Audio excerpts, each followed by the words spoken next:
Hi, today we're having a look at a bass guitar, lowest shelf possible price-wise, entry-level instrument from a German manufacturer, DIMAVERY, or however the fuck you pronounce that. Let's just call it the German guitar. Specifically, we're talking today about the SB Tonal model, which from my understanding is made for rock and metal music. I mean, it's black. If it's black, then it's fucking metal.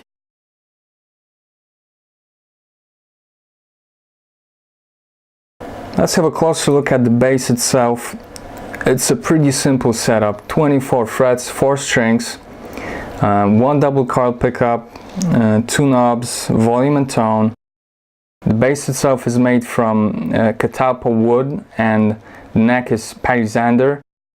Definitely there's no high-end hardware on it. It's definitely made by the company itself, the locking tuners, or the pickup itself. Well, maybe the pickup is from a Chinese maybe a company, whatever, no name.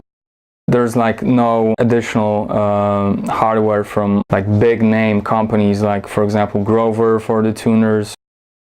No, it's completely bare and bones. And on the back you have a bolt-on neck. As you can see, it has a bolt-on neck screwed to the body and a cover for the electronics.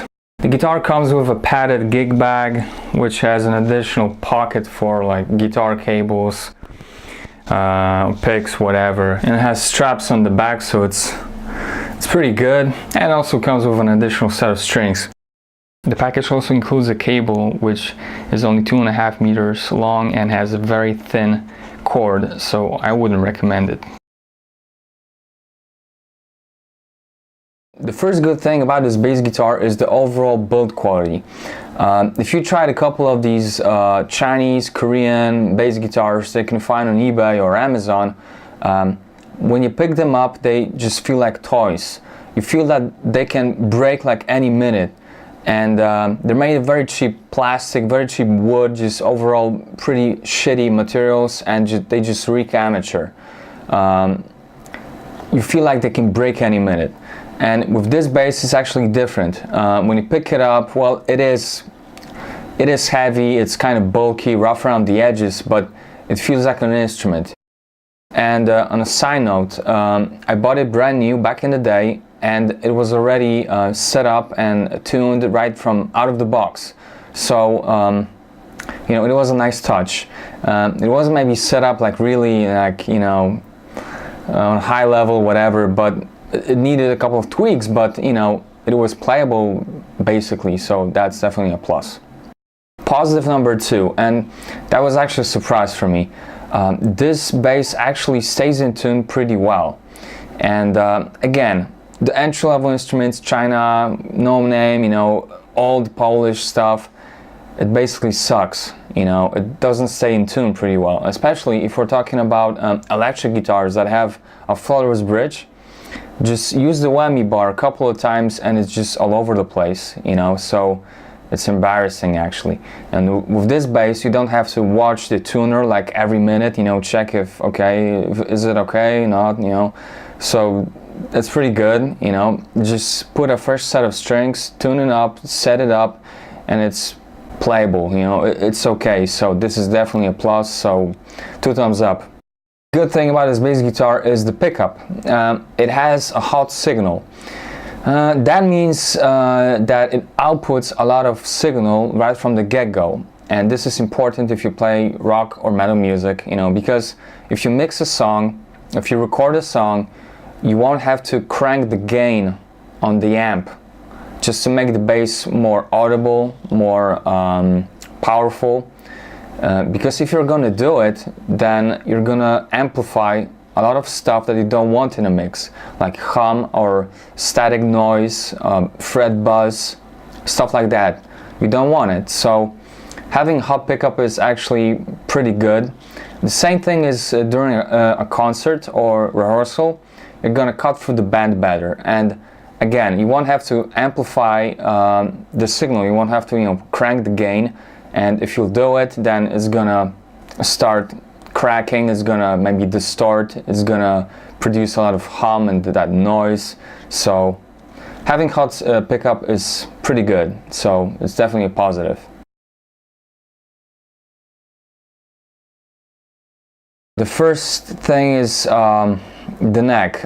Well, for me it's not really comfortable, especially if we're talking about the highest positions. Reaching them, it's very hard, so this is the biggest problem, the highest positions. If I play something slow or mid-tempo, it's okay, but if I'm trying to play faster or use like techniques like string skipping, it's pretty bad. But on a side note, I have to add that I'm not a bass player, I'm a guitar player, so I play bass because I don't have a bass player. I just need to record a demo, so for me, you know, I work around it. I just cut my whole performance into little pieces, and if it's more difficult for me to play, I just, you know, splice things and shit like that, so I just edit the whole thing. So for me, it's kind of workable, you know, it could be a lot better, you know, it hinders my performance, but I just work around it, so it is what it is, but, you know, it had to be said. A real bass player would definitely squeeze out more from this neck, so, you know, there you go. It's rough around the edges, pretty bulky, so it is what it is. Okay, the last bad thing about this bass guitar is the tone of the pickup. A good bass pickup has a full frequency spectrum, so it has bottom end, mid-range and high-end, and this bass is actually kind of stuck somewhere in the bottom end, you know, so it sounds pretty hollow.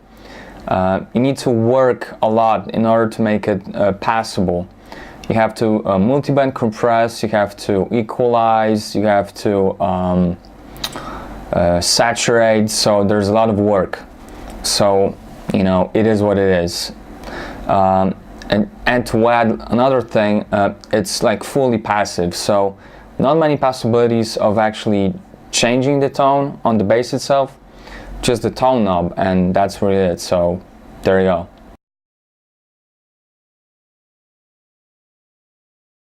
I'm gonna play you some stuff, completely raw samples, just the bass and no EQ, just a little bit of compression just to tame the dynamics. A couple of different samples with different tone knob positions, a couple of full mixes, and just for fun I'm gonna give you like a sample without any amplification, just me playing the bass, and it's picked up by the microphone for the camera, and actually it packs a pretty nice punch right from the wood itself, this bass, you know, so it's pretty good. So there you go, just listen for yourself and, you know, just check it out.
Okay, time for a conclusion. If we look at the big picture, then I would give this bass a 3 out of 10. But we are talking about entry-level instruments, the least expensive ones. So in this category, I will give it a 7 out of 10. It's a good bass, good entry-level bass for people who just want to start out playing, or for people like me who just want to record a demo. I bought it brand new back in the day, 2010, for $150. I don't think you're gonna find it new today, but you can buy them used on eBay or Craigslist, and they go for even like $50. And I mean, $50, just buy it for that amount of cash. It's worthwhile checking out, and maybe check the later models from this company. Maybe they're even better. Who knows?